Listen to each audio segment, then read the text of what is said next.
William, Michael, and Mary were three siblings living in an old, creaky mansion on the outskirts of town. The house had been in their family for generations, rumored to be filled with secrets and mystical energies. One stormy night, as lightning illuminated the sky and thunder echoed through the halls, the three siblings decided to explore the attic. The attic was a place their parents had forbidden them to enter, claiming it was dangerous. Curiosity, however, got the better of them. As they ascended the narrow, winding staircase, a sense of unease settled over them. The attic was dusty and filled with old, forgotten relics. In the far corner, they discovered an ancient-looking chest. Intrigued, they forced it open and found a set of old, ornate bottles with intricate designs. "These look like something out of a fairy tale," Mary said, her voice filled with wonder. Michael, always the brave one, picked up one of the bottles and examined it closely. "Look, there's something written here," he said, squinting at the tiny script. Before they could react, he uncorked the bottle. A thick, green smoke poured out, swirling around them. The room grew cold, and the air was filled with a strange, metallic scent. Out of the smoke emerged three ethereal figures with glowing eyes and twisted forms. These were the Jinn, powerful spirits bound to the bottles for centuries. "We have been freed," one of them hissed, its voice echoing through the attic. "And now, you will face our wrath for disturbing our slumber." Terrified, William, Michael, and Mary tried to flee, but the Jinn blocked their path. "Please, we didn't mean to disturb you," William pleaded. "We didn't know." The lead Jinn, with a sinister grin, replied, "Ignorance does not absolve you. You have broken the seal, and now you must pay the price." The Jinn began to chant in an ancient language, and the room around them started to shift and warp. Shadows grew longer, and a chilling wind swept through the attic.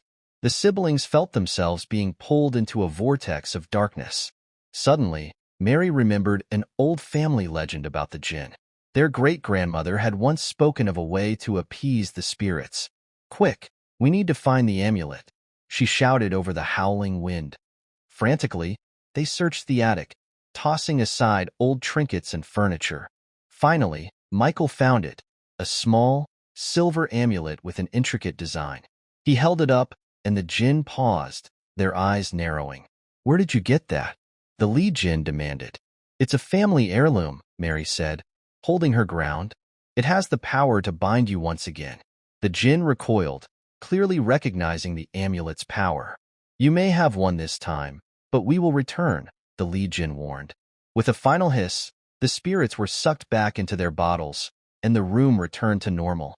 Shaken but relieved, the siblings quickly resealed the bottles and placed them back in the chest.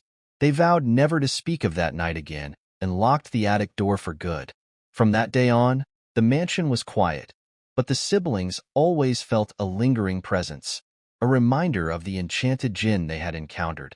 They knew that as long as the amulet remained, the spirits would stay bound, but the memory of that terrifying night would haunt them forever.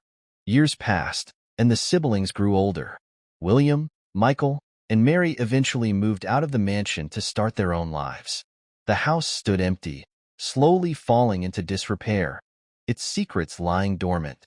One summer, the siblings decided to reunite and visit their childhood home, partly out of nostalgia and partly to see if the old mansion was salvageable.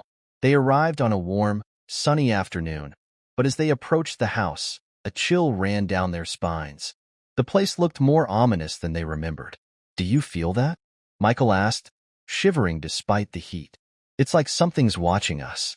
William nodded. "We need to check the attic. Make sure everything is still sealed." Reluctantly, they made their way up to the attic. The room was just as they had left it, but the air felt heavier, charged with an unseen energy. The chest was still there, covered in dust. They carefully opened it, revealing the bottles and the amulet. "It's all here," Mary said with relief. "But why does it feel so wrong?" Suddenly, a gust of wind slammed the attic door shut. The room plunged into darkness, and the siblings heard a familiar, sinister hiss. The Jinn were not gone. They had been waiting, growing stronger. "We told you we would return," the lead Jinn's voice echoed. "The amulet may bind us, but it cannot hold us forever."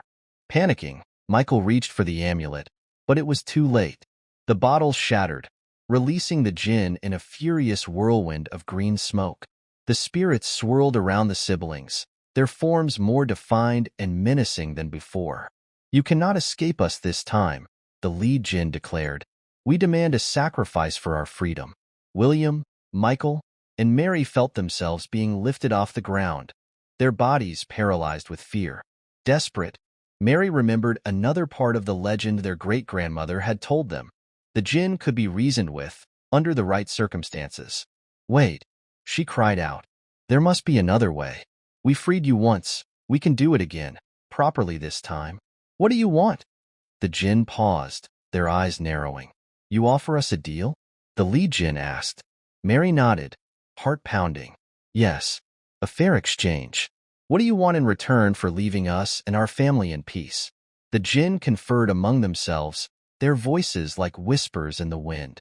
Finally, the lead jinn spoke. "We seek a new home, a place of power where we can rule without interference." Mary thought quickly. The old well in the forest. It's deep, ancient, and untouched for years. You can reside there, undisturbed. The jinn considered this, their eyes glowing. "Agreed," the lead jinn said. "But if you break this pact, we will return, and there will be no mercy."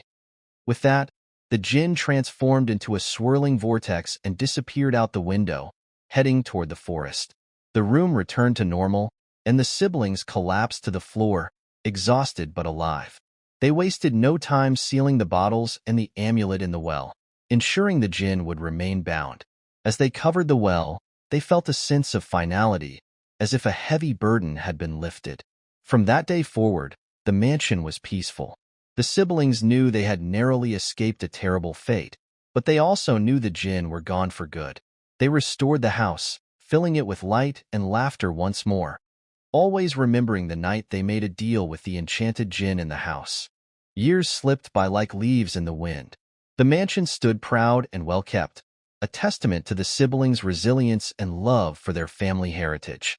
William, Michael, and Mary continued their lives, always remembering their pact with the jinn, but believing the spirits were safely contained. One crisp autumn evening, Mary's daughter, Emily, now a curious teenager, wandered into the attic.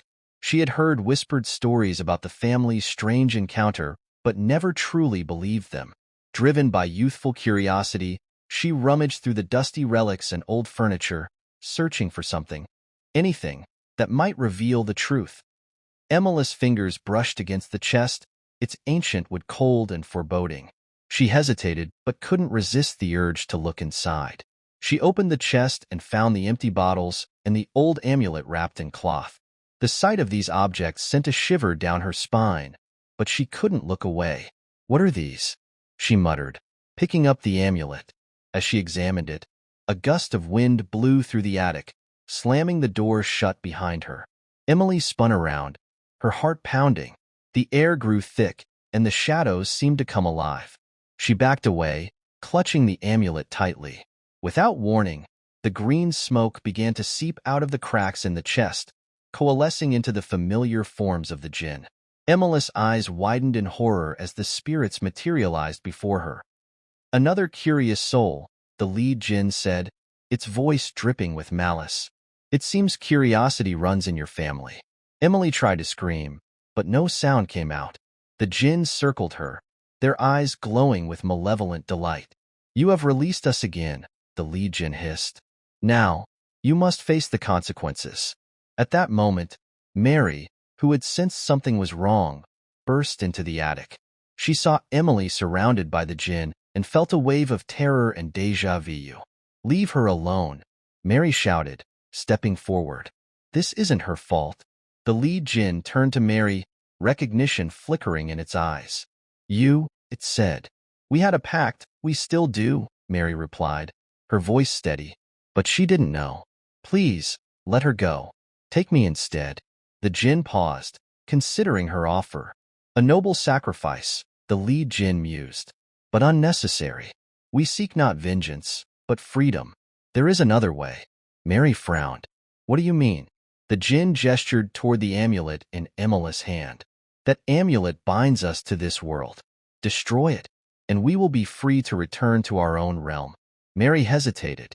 "And you swear to leave us in peace?" "We swear," the Jinn replied solemnly. "We desire only our freedom." Mary looked at Emily, then back at the Jinn. She took the amulet from her daughter's trembling hands. With a deep breath, she threw it to the ground, shattering it into pieces. The Jinn let out a collective sigh of relief. Their forms began to dissolve into the air, their eyes softening. "Thank you," the lead Jinn said. "We are free at last." With that, the Jinn vanished, their presence lifting from the attic. The air grew warm again, and the shadows receded. Emily collapsed into her mother's arms, tears streaming down her face. "It's over," Mary whispered, holding her daughter close. "They're gone." They left the attic, sealing it one last time. The mansion remained a place of warmth and light, its dark past finally laid to rest.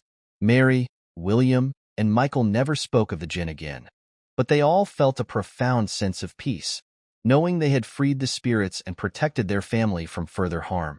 From then on, the attic stayed locked, a silent guardian of the family's secrets and the memory of the enchanted Jinn in the house.